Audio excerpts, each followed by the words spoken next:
10 வயது சிறுமியை கடத்தி பாலியல் வன்கொடுமைக்கு உள்ளாக்கி கொலை செய்திருக்கிறார் அப்படிங்கிறது இப்போ முதற்கட்டமாக இந்த பிரேத பரிசோதனை முடிஞ்சதுக்கு அப்புறமா வெளிவந்திருக்கக்கூடிய தகவலாக இருக்கு. உறுதி அளிக்கப்பட்டிருக்கு. இன்னும் அந்த பிரேத பரிசோதனை தொடர்பான அந்த டீட்டெயில் ரிப்போர்ட் வந்ததுக்கு அப்புறம் தான் கூடுதல் தகவல்கள் என்னென்னலாம் நடந்திருக்கு இன்டெப்தா அப்படிங்கிற விஷயங்கள் தெரிய வரும் அப்படின்னு சொல்லியிருந்தாங்க. அதையும் தாண்டி பல்வேறு விஷயங்கள் இன்னும் விசாரணையிலேயே இருக்கு. இது ஒரு நாள் தான் ஆயிருக்கு அப்படிங்கிறதுனால இன்னும் நிறைய விஷயங்கள் விசாரணைக்கு உட்படுத்தப்பட்டிருக்கு. பல்வேறு கோணங்களில் இன்னும் விசாரணை விரிவுபடுத்தப்பட்டிருக்கு அப்படிங்கிறது மேற்கு மண்டல ஐஜி ரம்யா பாரதி சொன்னதை நம்ம கேட்டோம். அதனிடையே நம் செய்தியாளர் கார்த்தி நம்முடைய இணைகிறார். அவரிடம் பேசுவோம். கார்த்தி, இப்ப நிறைய விஷயங்கள் பத்திரிகையாளர்கள் மேற்கு மண்டல ஐஜி ரம்யா பாரதி கிட்ட கேட்டிருந்தாங்க. குறிப்பா இந்த சம்பவம் எப்ப ஆரம்பிச்சது, எப்ப புகார் வந்தது, புகார் வந்ததுலேருந்து என்னென்ன நடவடிக்கைகள் எடுக்கப்பட்டிருக்கு, எத்தனை சிசிடிவி கேமராஸ் ஆய்வுக்கு உட்படுத்தப்பட்டிருக்கு, 200லேருந்து 250ன்னு சொல்லியிருந்தாங்க இல்லையா? இன்டெப்தா இன்னும் என்னென்ன கேள்விகள் நம்ம தரப்புல இருந்து கேட்கப்பட்டது, அதுக்கான என்னென்ன விளக்கங்கள் கொடுக்கப்பட்டிருக்கு? வணக்கம். சூலூர் 10 வயது சிறுமி கொலை வழக்கு பார்த்தீங்கன்னா முதல்ல இருந்தே நமக்கு ஒரு பெரிய சந்தேகம். அதாவது உடலை மீட்கும் போதே பார்த்தீங்கன்னா அந்த குழந்தையோட உடம்புல பல்வேறு இடங்களில் காயம் இருந்தது. அந்த குழந்தைய பாலியல் வன்கொடுமை செய்திருக்க அதிக வாய்ப்பு இருக்குன்னு சொல்லிட்டு அந்த உடலை மீட்ட காவல்துறையும் சரி, அங்கே அந்த மீட்பு பணியில் இருந்த மருத்துவ குழுவும் சரி, இந்த ஒரு சந்தேகத்தை வச்சுட்டே இருந்தாங்க. இது பார்த்தீங்கன்னா இதை உடனடியாகவே நம்ம அந்த பாலியல் வன்கொடுமை என்று சொல்ல முடியாது. ஏன்னா மருத்துவ அறிக்கை மற்றும் அது அறிவியல் பூர்வமாக அதை நிரூபிக்க வேண்டும். பல்வேறு நம்ம பழைய வழக்குகளை பார்க்கும்போது பல்வேறு சட்ட சிக்கல்கள் இருக்கு. அப்படி இருக்கும்போது இந்த வழக்குல நமக்கு அந்த கேள்வி மட்டும் பின்தொடர்ந்துட்டே இருந்தது. காவல்துறையை நம்ம பலமுறை கேட்டும் பொழுதும் காவல்துறை அதற்கு மட்டுமே அந்த கோணத்துல விசாரிக்கிறோம், அந்த கோணத்துல விசாரிக்கிறோம் மட்டும் தான் சொல்லிட்டு இருந்தாங்க. இப்ப பாத்தீங்கன்னா மேற்கு மண்டல ஐஜி ரம்யா பாரதி திட்டவட்டமாக சொல்லிட்டாங்க, இந்த வழக்கு சிறுமி பாலியல் வன்கொடுமை செய்யப்பட்டு தான் கொலை செய்யப்பட்டிருக்காங்க அப்படிங்கிற ஒரு தகவலை சொல்லியிருக்காங்க. இந்த வழக்கு போக்சோவாக மாற்றப்பட்டு இந்த வழக்குல நம்ம அதாவது இந்த கடந்த வந்த பாதையில இந்த சிறுமியோடைய குடும்பத்தையோ அவங்களுடைய உறவினர்களையோ யாரையுமே அடையாளப்படுத்தும் மாதிரி நம்ம இந்த செய்தியை வெளியிடக்கூடாது அப்படிங்கிற ஒரு தகவல் தான் இருக்கு. காரணம் பாத்தீங்கன்னா பாதிக்கப்பட்ட மாணவி சட்டத்தில் இந்த போக்சோ வழக்குக்கு நிறைய சட்ட வழக்குகள் இருக்கு. எந்த விதத்திலுமே அவங்க அடையாளப்படுத்துதல் கூடாதுங்கிறதுல மிக தீவிரமா இருக்காங்க. அப்படி இருக்கும்போது இந்த வழக்கு போக்சோ சட்டப்பிரிவின் கீழ் வரும் பொழுது அந்த கார்த்தி என்பவர் மீதான இந்த வழக்கு பாய்கிறது. ஏற்கனவே அவர் இந்த தவறை செய்துவிட்டு அவங்களுடைய குடும்பத்துடனே அவங்களும் அந்த குழந்தையை தேடுற மாதிரி நாடகம் ஆனது பெரிய இந்த விசாரணையில ஒரு முக்கியமான திருப்பமாக இருக்கு.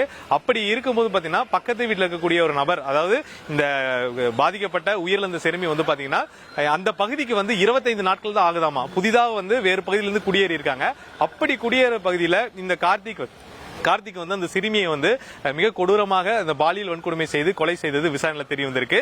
இவர் கூட இருந்த மோகன்ராஜ் என்பவர் பாத்தீங்கன்னா இந்த சம்பவம் அந்த குழந்தைக்கு பாதிப்பு ஏற்படுறதுக்கு முன்னாடியும் சரி, ஏற்பட்டதுக்கு அப்புறம் சரி, இந்த தகவலை தெரிஞ்சு கொண்டு அவர் கூட பயணிச்சதும், அதே சமயம் இவரும் அந்த குடும்பத்துக்கிட்ட, அதாவது குழந்தை காணாமல் சொல்லி தேடின மாதிரி நாடகம் பண்ணனால அவரு மீதும் வழக்கு பதிவு செஞ்சு அவரும் கைது செஞ்சிருக்காங்க. அவரை பாத்தீங்கன்னா போக்சோ சட்டத்தின் கீழ் கொண்டு வரல. இதுவரைக்கும் போலீசாருடைய அடுத்த கட்ட விசாரணையில ஏதாவது அவரு இது மாதிரி இந்த குழந்தைக்கு ஏதாச்சும் பாலியல் வன்கொடுமையோ ஒரு சீண்டலோ ஏதாவது செய்திருந்தா அவரும் கொண்டு வருவான்னு எதிர்பார்க்கப்படுகிறது. காலையில் கூட அவர் கைது செய்து அழைத்து செய்யும் போது நான் எந்த தவறும் செய்யவில்லை என்று ஊடகங்களை பார்த்து அவர் சொல்லிக்கொண்டே அந்த வாகனத்தில் ஏற்ற செல்லப்பட்ட காட்சிகள் நம்ம பார்த்தோம். அப்படி இருக்கும்போது கார்த்தி மீது குழந்தை கடத்தியது, குழந்தையை கொலை செய்தது, பாலியல் வன்கொடுமை செய்தது, கொடூரமாக தாக்குனது உள்ளிட்ட பல்வேறு பிரிவுகள் சேர்க்கப்பட்டு அவர் கைது செய்து தற்போது கோவை அரசு மருத்துவமனையில் சிகிச்சை பெற்று வருகிறார். இப்ப இந்த வழக்கு அடுத்த கட்டமா எப்படி போகும் சொல்லி பாத்தீங்கன்னா, இந்த வழக்கு பாத்தீங்கன்னா தற்போது பாலியல் வன்கொடுமை என்ன தீர்வு செய்யப்பட்டது, அதே சமயம் மருத்துவ அறிக்கை, அதாவது இந்த குழந்தைய பிரேத பரிசோதனை செய்யறதுக்காக இது பண்ணதுல முதல்ல மருத்துவர் சொல்லிட்டாங்க இது செக்ஸுவல் இது பண்ணிருக்காங்க அப்படின்னு சொல்லிட்டு. இப்ப அந்த குழந்தை உடம்புல எத்தனை காயங்கள் இருக்கு, அந்த குழந்தை உயிர் பிரிவதற்கான காரணம் என்ன, அந்த குழந்தையை வேற விதமாக ஆயுதங்களையோ இல்ல கொடுமையா தாக்கி இருக்காங்களா, இது போன்ற அறிக்கைகள் மருத்துவர்கள் தெளிவாக கொடுக்கும்போது அதற்கான குற்றப்பத்திரிகை கார்த்தி மீது எழுதப்படும். அதே சமயம் கார்த்தி கைதான கார்த்தி போலீசாரிடம் ஒப்புதல் வாக்குமூலம் கொடுத்துட்டாரு. நான் தான் அந்த குழந்தையை கடத்தினேன், அந்த குழந்தையை நான் தான் கொலை செஞ்சேன், அதிலும் பாலியல் வன்கொடுமையும் செஞ்சேன்னு சொல்லி அந்த வாக்குமூலம் கொடுத்தனால காவல்துறையுடைய வேலை மிகவும் குறைந்து விட்டதுன்னு சொல்லலாம். அப்படிங்கிருக்கும் போது அடுத்த கட்டமாக அறிவியல் பூர்வமாக ஆவணங்களை சேர்க்கணும். அப்படி என்னன்னு பாத்தீங்கன்னா இந்த வழக்குல மிக முக்கியமாக பார்க்கப்போது சிசிடிவி கேமரா, அதாவது போலீசார் அந்த பைக்ல இந்த குழந்தையை அழைத்து சென்றதுதான். அந்த சிசிடிவி கேமரா பாத்தீங்கன்னா மொத்தம் 250க்கு மேற்பட்ட கேமராவில் பதிவான காட்சிகளை வந்து சேகரிச்சு இந்த இவர் தான் குற்றவாளின்னு சொல்லி போலீசார் வந்து ரவுண்ட் பண்ணியிருக்காங்க. அதோடைய ஆவணங்கள், அதுக்கப்புறம் அவருடைய செல்போன் டவர், அவர் எந்தெந்த பகுதியில் பயணிச்சாரு, வீட்டிற்கும் அந்த குளத்திற்கும் எவ்வளவு தூரம், அதுக்கு முன்னாடி தென்னந்தோப்புல வச்சுதான் அந்த குழந்தையை வந்து பாலியல் வன்கொடுமை செய்து கொலை செய்ததுன்னு சொல்லியிருக்காங்க. அந்த குழந்தையை வந்து தூக்கி கொண்டு அந்த குளத்துல போட்டது, அதுக்கப்புறம் மீண்டும் வந்து வீட்டிற்கு வந்து நாடகமானது, இது போன்ற அவருடைய அந்த செல்போன் டவர், அதுக்கப்புறம் வேற எந்த மாதிரியான ஆதாரங்கள், தடயங்கள், இவை அனைத்தையுமே வந்து சேகரிச்சு இது ஒரு ஆவணமா செய்வாங்க. காவல்துறை இன்னைக்கு சொன்ன விஷயம் என்னன்னா, 24 மணி நேரத்தில் இந்த வழக்குல சம்பந்தப்பட்டவரை நாங்க எங்கேயும் தப்பிக்க விடல, அதே சமயம் தலைமறைவும் இருக்க விடல, நாங்க கைது செஞ்சுட்டோம்.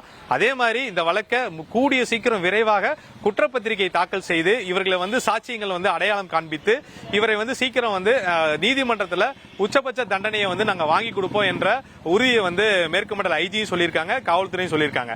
அதே சமயம் இந்த வழக்குல வந்து என்னென்ன வழக்குகள் வந்து பதியப்படுகிறது, காவல்துறை அடுத்த கட்டமாக என்ன நடவடிக்கை எடுக்க போறாங்க என்பது நம்ம பொறுத்திருந்து பார்க்க வேண்டும். காவல்துறை இதுவரைக்கும் அவர்கள் மேற்கொண்ட நடவடிக்கைகளையும் அடுத்த கட்ட நகர்வுகளையும் குறித்து மேற்கு மண்டல ஐஜி வந்து விரிவான ஒரு பத்திரிகையாளர் செய்தி சந்திப்புல கொடுத்திருக்காங்க. ஆனால் நமக்கு இந்த வழக்குல என்ன தெரிய வேண்டும் என்னன்னா, இந்த வழக்கு வந்து ஒரு குழந்தை பாதிப்பு அடைஞ்சிருக்காங்க, புகார் கொடுத்த 24 மணி நேரத்தில் நடவடிக்கை எடுத்திருக்கேன்னு சொல்லியிருக்காங்க. ஆனால் காவல்துறை இன்னும் வேகமாக செயல்பட வேண்டும். காவல்துறை ஒரு குழந்தை காணாமல் போன்றால் உடனடியாக அந்த பகுதியை சுற்றி இருக்கக்கூடிய உறவினர்களோ தெரிந்தவர்களோ எந்தவித சந்தேகம் இல்லாம விரிவாக விசாரித்து நடவடிக்கை எடுக்க வேண்டும் என்ற ஒரு கோரிக்கை ஒரு பக்கம் எழுந்திருக்கு. அதே சமயம் குழந்தைகளை வந்து இது மாதிரி அக்கம் பக்கத்தில் இருக்கக்கூடிய அந்த ஆசை வார்த்தைகள் கூறி சாக்லேட் வாங்கி கொடுக்கிறேன் அப்படிங்கிற சொல்லி தான் இந்த குழந்தைய வந்து இப்ப வந்து அந்த படுகொலை செஞ்சிருப்பது பெரும் ஒரு அதிர்ச்சியை ஏற்படுத்தியிருக்கு. அப்படி இருக்கும்போது பெற்றோர்களும் சரி, காவல்துறையும் சரி, இதுக்கான விழிப்புணர்வை வந்து பெரிதளவு ஏற்படுத்த வேண்டும் என்பதுதான் நமக்கு இந்த வழக்குடைய பாடமாக இருக்கு. அதே சமயம் பாதிக்கப்பட்ட குடும்பத்திற்கு அரசு சார்பில் கொடுக்கக்கூடிய நிவாரணத்தை விரைந்து வாங்கி கொடுப்பதற்கான பணியும் வந்து காவல்துறை மேற்கொள்ள இருப்பதாகவும் அவர்கள் தரப்புல தெரிவிச்சிருக்காங்க. கார்த்தி, இப்ப வந்து அந்த குற்றவாளிகள் 2 பேர்ல பார்க்கும்போது இப்ப கார்த்தி மேலதான் வந்து அந்த போக்சோ அப்படிங்கிறது பாயும் அப்படின்னு சொல்லப்படுது. இப்ப ஆனா மோகன்ராஜை பொறுத்த வரைக்கும் அவருக்கு எல்லா விஷயங்களும் தெரிஞ்சிருக்கு. கான்ஸ்பிரசிங்கிற ஒரு விஷயத்துல தான் அவர் இப்ப கைது செய்யப்பட்டிருக்கிறாருன்னா அவருடைய இது வந்து பெயிலபிளா நான் பெயிலபிளா? நாங்க காவல்துறையிடம் இந்த கேள்வி அப்படியே கேட்டோம். அவங்க என்ன சொன்னாங்க, நான் பெயிலபிள் தான் சொன்னாங்க. ஜாமீனில் வெளிவர முடியாத பிரிவுகளை தான் போட்டிருக்காங்க. அதாவது பாத்தீங்கன்னா கொலை செய்ததற்கு உடந்தையாக அப்படிங்கிற போது ஒரு உயிர் போயிருக்கு அப்படிங்கிற போது அவர் வந்து நான் ஜாமீனபிள் கண்டிப்பா இருக்காது. கொலை குற்றத்துக்கு அந்த வழக்கில் அவர் உடந்தையா இருந்ததாக A2ஆக அவர் சேர்க்கப்பட்டிருக்காரு. அதே சமயம் இவர் பாலியல் சம்பந்தமான சீண்டல்லோ வேற ஏதாவது வந்து ஈடுபட்டாரா என்பது ஒரு கேள்விக்குறி இருக்கு. அது விசாரணையில் இருக்குங்கிறதையும் காவல்துறை வந்து உறுதிப்படுத்திருக்காங்க. ஆனால் இந்த குற்றத்தை வந்து மறைத்து அவருக்கு உறுதுணையாக இருந்ததுதான் மிக முக்கியமான குற்றமாக கருதி போலீசார் வந்து அவரை கைது செய்து 4 நாட்கள் சிறையில் இருக்கிற வரைக்கும் வந்து நீதிபதி உத்தரவு பிறப்பிருக்காரு. அடுத்த கட்டமா அவர் வந்து மீண்டும் வந்து காவலில் எடுத்து விசாரிப்பாங்க. விசாரிக்கும் பொழுது இவர் மீதான என்னென்ன குற்ற செயல்கள் இருக்குது என்பது நமக்கு தெளிவாக தெரிய வரும். கார்த்தி, அதே போல இப்ப மருத்துவமனையில் சிகிச்சை பெற்றுட்டு வராரு கார்த்தி, அவருடைய நிலை இப்ப எப்படி இருக்கு? மருத்துவமனை நிர்வாகம் அவருக்கு அளிக்கப்பட்டிருக்கக்கூடிய சிகிச்சை, அடுத்து அவர் எப்ப ஆக்டிவா இந்த கேஸ்குள்ள வராரு, அது சம்பந்தமான தகவல்கள் எதுவும் உண்டா? நிச்சயமாக கோவை அரசு மருத்துவமனையில் இன்று காலை வந்து 5 மணிக்கே அவர் வந்து சிகிச்சைக்கு அனுமதிக்கப்பட்டு அவருக்கு வந்து அவருடைய வலது கை வலது கால் வந்து உடைந்திருப்பதாகவும் அதற்கு வந்து மாவுக்கட்டு போட்டு சிகிச்சை பெற்று வருவதாகவும் சொல்லியிருக்காங்க. இன்னும் சில நிமிட நேரத்தில் வந்து பாத்தீங்கன்னா நீதிபதியை வந்து அவங்களை நேரில் சந்திப்பாங்க. நம்ம முன்கூட்டியே சொன்ன மாதிரி இந்த வழக்கு வந்து போக்சோலையும் ஏடாறனால 2 நீதிபதிகள் வந்து அந்த கார்த்தியை சந்திச்சு இந்த வழக்கை விசாரிப்பாங்க. காரணம் வந்து பாத்தீங்கன்னா சம்பவம் வந்து நடந்தது சூலூர் எல்லையில் இருக்கக்கூடிய நீதிமன்றத்தில். அங்க இருக்கக்கூடிய நீதிபதி காலையிலேயே வந்து அந்த A2ஆ இருக்கக்கூடிய நபரை வந்து விசாரிச்சு 4 நாட்கள் வந்து சிறையில் வைக்க உத்தரவு பிறப்பிருக்காரு. அவரும் இந்த போக்சோ வழக்குகளை விசாரிக்க தனி நீதிமன்றம் இருக்கு. அப்படி இருக்கும்போது அந்த நீதிபதி வந்து இந்த வழக்கை வந்து கையில் எடுப்பாரு. அப்படிங்கிறப்ப 2 நீதிபதி இந்த வழக்கை விசாரிப்பாங்க. இந்த முதல் 15 நாட்களுக்கு வந்து அவருக்கு வந்து நீதிமன்ற காவல் கொடுத்த பிறகு அதுக்கப்புறம் இந்த வழக்கு முழுவதுமாக வந்து பாத்தீங்கன்னா போக்சோ வழக்குகள் விசாரிக்கக்கூடிய தனி நீதிமன்றம் கோவை ஒருங்கிணைந்த நீதிமன்ற வளாகத்தில் இருக்கக்கூடிய அந்த நீதிமன்றத்தில் இந்த வழக்கு வந்து நடைபெறும் என எதிர்பார்க்கப்படுகிறது. அப்படி வந்து இவர்கள் மீதான குற்றப்பத்திரிகை எவ்வளவு தாக்கல் செய்யறாங்களோ, எத்தனை பக்கங்கள் தாக்கல் செய்யறாங்களோ அதுக்கேற்ற மாதிரி வந்து இந்த வழக்கானது நடைபெறும். ஆனால் 1 மாத காலத்திற்குள் வந்து முழுவதுமாக இந்த குற்றப்பத்திரிகை தாக்கல் செய்யப்பட்டு சாட்சியங்கள் வந்து விசாரிக்கப்பட்டு இவங்களுக்கான தண்டனையை வந்து வாங்கி கொடுப்போம் என்ற காவல்துறை தரப்புல ஒரு உறுதியை கொடுத்திருக்காங்க. கார்த்தி, அதே போல இப்போ இவங்க 2 பேரும் இந்த விஷயத்தில் சம்மந்தப்பட்டிருக்காங்க அப்படிங்கிறது வந்து அந்த கிட்டத்தட்ட அந்த சிசிடிவி கேமராஸ் அதில் மேற்கொண்ட ஆய்வு அதை வச்சு மட்டும் அவங்க முதல்ல இந்த முடிவுக்கு வந்திருக்கிறாங்களா, இல்லை வேற யாராவது இவர்கள் பேல ஒரு குற்றச்சாட்டை வச்சிருக்கிறாங்களா? ஏன்னா இவங்களும் அந்த விக்டிம் ஃபேமிலியோடையே தான் அந்த குழந்தையை தேடுற மாதிரி இருந்திருக்கிறாங்க. அப்படிங்கும்போது இவர்கள் தாங்கிற சந்தேகம் எந்த பாயிண்ட்ல உங்களுக்கு வந்திருக்கு? நிச்சயமா காவல்துறை இந்த வழக்கை விசாரிக்கிறதுக்கு 5 தனிப்படைகள் அமைச்சிருந்தாங்க. அப்படி விசாரிக்கும் போது அந்த குழந்தை வயசுடைய சிறுவர்களை வந்து காவல்துறை விசாரிக்கிறாங்க. அப்ப வந்து அந்த சிறுவர்கள் சொல்றாங்க, இந்த கார்த்திக் தான் வந்து அந்த மாமா தான் வந்து இந்த குழந்தைய வந்து வண்டியில கூட்டு போனாங்க அப்படிங்கிற ஒரு சின்ன தகவல் கொடுக்குறாங்க. அப்பதான் காவல்துறைக்கு வந்து இந்த வழக்கு வந்து திருப்பமாகுது. நீ தான் கூட்டு போனையாமா, அந்த குழந்தை எங்க அப்படின்னு சொல்லி பிடிச்சு விசாரிக்கிறாங்க. பிடிச்சு விசாரிக்கும் போது மோகன்ராஜும் இவங்க 2 பேரும் ஒரே வீட்டுல தங்கியிருக்காங்க. இந்த விஷயம் வந்து முழுவதுமா வந்து மோகன்ராஜுக்கு தெரிஞ்சிருக்கு. அதாவது குழந்தையை கூட்டு போயிட்டு கொலை செஞ்சுட்டேங்கிற விஷயத்தை மோகன்ராஜ்கிட்ட பகிர்ந்திருக்காரு. ஆனால் இவங்க 2 பேருமே வந்து நாடகம் ஆடி இருக்காங்க. எப்படின்னா, குழந்தையை காணல, குழந்தைய நம்ம தேடணும், கண்டுபிடிச்சிடலாம் அப்படின்னு சொல்லிட்டு அவங்க பெற்றோருக்கு ஆறுதல் சொல்ல மாதிரியும் அந்த பகுதியில் வந்து ஒரு பதற்றத்துடன் இருக்கிற மாதிரியுமே வந்து இவங்க தொடர்ச்சியா வந்து பயணிச்சது வந்து காவல்துறை விசாரணையில முழுவதுமா தெரிஞ்சிருச்சு. அப்படி தெரியும் போதுதான் இந்த 2 நபர்கள் வந்து நாடகமானது. கார்த்தி வந்து அந்த குற்றத்தை செய்து அவர் ஒரு ஒப்புக்கொண்டாரு. ஆனால் மோகன்ராஜ் வந்து அந்த குற்றத்தை வந்து நடந்ததை வந்து தெரிந்து கொண்டும் அக்கம் பக்கத்திலேயோ அவங்க பெற்றோர்கிட்டயோ இல்ல காவல்துறையிட்டோ சொல்லாதது வந்துதான் பெரிய குற்றமா மாற்றப்பட்டு அவர் மீதையும் வந்து இந்த வழக்கு பதிவு செய்து 2 பேரும் இது வந்து காவல்துறை நடவடிக்கை எடுத்திருக்காங்க. இதுக்கு முக்கிய காரணம் பாத்தீங்கன்னா, காவல்துறை பல்வேறு கோணங்களை விசாரிக்கும் போது அருகில் இருக்கக்கூடிய சிறு குழந்தைகள் வந்து இந்த தகவலை சொன்னாங்க. இந்த தகவலை ஊர்ஜிதப்படுத்துறதுக்கு காவல்துறை இந்த சிசிடிவி கேமராக்கள் காட்சிகள் எடுக்கும் போது அவர் அந்த வண்டியில கூட்டு போறது தெரிய வருது.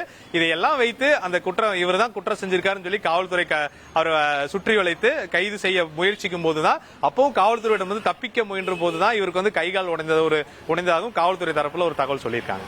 ரைட். தற்பொழுதைய தகவல்களை விவரித்தமைக்கு நன்றி கார்த்தி. கோவை சிறுமியுடைய அந்த கொலை சம்பவத்தில் இந்த சம்பவம் நடந்ததிலிருந்து இப்போ வரைக்கும் என்ன மாதிரியான நடவடிக்கைகள் எடுக்கப்பட்டிருக்கு, எப்படி இந்த குற்றவாளிகள் இதில் கைது செய்யப்பட்டிருக்கிறாங்க உள்ளிட்ட பல்வேறு விஷயங்களை வந்து மேற்கு மண்டல ஐஜி ரம்யா பாரதி ஒரு நீண்ட நெடிய விளக்கமாகவும் கொடுத்துருந்தாங்க.